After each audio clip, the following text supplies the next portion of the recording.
So'nggi vaqtlarda oson va mo'may daromad ilinjida noqonuniy faoliyat yuritayotgan shaxslar giyohvandlik vositalarini yashirish uchun turli nayranglardan foydalanmoqda.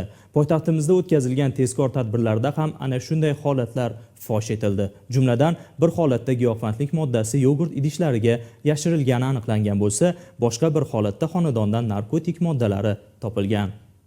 Bojxona qo'mitasining kontrabandaga qarshi kurashish boshqarmasi hamda Toshkent shahar bojxona boshqarmasining kontrabandaga qarshi kurashish bo'limi xodimlari huquqni muhofaza qiluvchi boshqa organlar bilan hamkorlikda giyohvandlik vositalarining noqonuniy aylanmasiga qarshi qaratilgan tezkor tadbir o'tkazdi. Tadbir davomida oldindan olingan tezkor ma'lumot asosida gumon ostiga olingan fuqaro Farg'ona-Toshkent yo'nalishida harakatlanayotgan avtomashinada yo'lovchi sifatida Toshkent tomonga kelayotgani aniqlandi. Tezkor tadbir davom ettirilib, mazkur avtomashina poytaxt hududiga kirib kelgandan so'ng to'xtatildi.